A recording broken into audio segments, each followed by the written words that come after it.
আমি এখন সাক্ষাৎকার নিব সাংবাদিক জনি বিশ্বাসের। আমি জনি বিশ্বাস সাক্ষাৎকার দিবে না। তা তুমি দেও না, তাহলে তুমি সরকারি কর্মকর্তা হ্যাঁ, সাক্ষাৎকার দিতে হবে। সাক্ষাৎকার দেব না। সাক্ষাৎকার দেয়া লাগবে না। আপনি সরকারি আর তুমি সাক্ষাৎকার দিতে এই যে দেখেন ভাই আমার জিম্মি করে সাক্ষাৎকার নিতেছে। তা তুমি সে জিম্মি করে সাক্ষাৎকার নিতে পারো কিসের জন্য মানুষের? বলো। আমার জিম্মি করে আপনি কি সাংবাদিক? আপনি আপনার কার্ড দেখান। আমার সাংবাদিক আমার কার্ড দেখান। কেন আমি বাংলাদেশের একজন নাগরিক হিসেবে কার্ড করতে পারি না, সাক্ষাৎকার নিতে পারি না? আপনি আমার অনুমতি ছাড়া করতে পারেন না। কেন অনুমতি করতে পারি না কিসের জন্য? না। অনুমতি তো আমি চাইতেছি, আপনি কেন না, সাক্ষাৎকার আমি দিবেন দেব না না? আপনাকে আপনার অনুমতি। বিরুদ্ধে এলিগেশন আছে চাঁদাবাজি করার, আপনি কেন না, সাক্ষাৎকার আমি দিবেন দেব না? না। 20,000 টাকা চাইছেন মাসে, আমি 50,000 টাকা আপনি দিতে আপনি হবে। সাক্ষাৎকার দেন, আপনার জেলে না। কেমন কাটতে দিন? আপনি এই অ্যাপয়েন্টমেন্ট লেটার আনছেন? অ্যাপয়েন্টমেন্ট লেটার আবার কিসের অ্যাপয়েন্টমেন্ট লেটার? অ্যাপয়েন্টমেন্ট লেটার আনছেন? অ্যাপয়েন্টমেন্ট লেটার লাগে না, আমরা হ্যাঁ? নব্য সাংবাদিক। আপনি তো সাদাবাজ। আমি আপনার মতন ভুয়া সাংবাদিক, আপনি আমার অ্যাপয়েন্টমেন্ট লেটার লাগে না। ভুয়া সাংবাদিক। আমি এখনই পুলিশ ফোন দেব। আপনি এখনই বলেন আমি এখনই পুলিশ ফোন দেব। হাদতের পরিবেশ কেমন আমার থেকে বলেন। আমাদের পরিবেশ সব দিক দিয়ে ঠিকঠাক আছে। এমনি খাওয়া দাওয়া আর কি কেমন? মোটামুটি খাওয়া দাওয়া আগের থেকে একটু ভালো আছে। মানে কি খাওয়ায় আর কি? এই আপনার সকালে ওই জেলখানার রুটি হ্যাঁ, আর ডিম সাথে আর আলু ভাজি, তুমি ফেলে গেছো নাকি? তুমি কথা কও। হ্যাঁ হ্যাঁ। ডাল এগুলো খায়। আবার কোনদিন সকালে খিচুড়ি খায়। আর দুপুরে?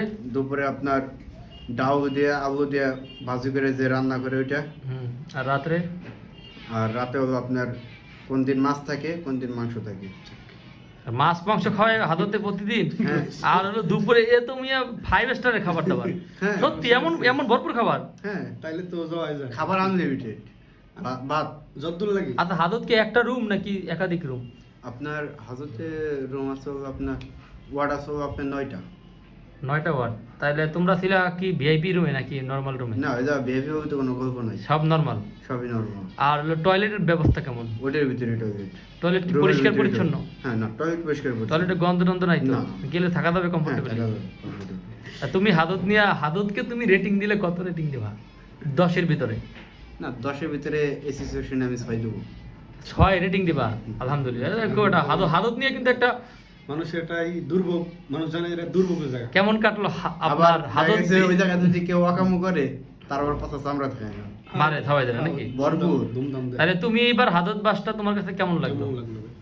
না আমার যে নিয়ে কোনো খাবে, কারণ ওই জায়গার জিনিসটা কি হাজত বলতে কোনো কথা না, কারণ 4 দেওয়ালের মধ্যে বন্দি, এটা হচ্ছে সব থেকে খারাপ লাগে। একটু রিল্যাক্স থাকলা তাও তো মনে হয়, ঝামেলা ছাড়া। দেখা যাচ্ছে কি হাজত বলতে আপনি কাদের জন্য পারফেক্ট। এই যে এখন যারা আওয়ামী লীগ যেখানে সেখানে চকে বিভিন্ন জায়গায় পলায় আছে, তারা যদি হাজতে থাকে তারা রিল্যাক্সে থাকতে পারবে। একবেলা মাছ মাংস, একবেলা পরোটা ডিম বা রুটি ডিম, আর দুপুরে কি সবজি? সবজি। হ্যাঁ, ডিম টিমও তো দেয় নাকি না শুধু সবজি। দুপুরে? মানে একবেলা মাংস, একবেলা সবজি, আর একবেলা পরোটা আর ভাজি। ডাল। যারা খাইতে চান তারা ফ্রিতে, ফ্রিতে। তাদের জন্য এটা টাকা লাগবে না, টাকা আপনি লাগবে চাইলে না। কিনেও খেতে পারবেন। কত সুন্দর একটা সময় পার করলা তুমি হাদত বাস। ভালো একটা হ্যাঁ। জার্নি। যাক, তোমার জন্য শুভকামনা করি।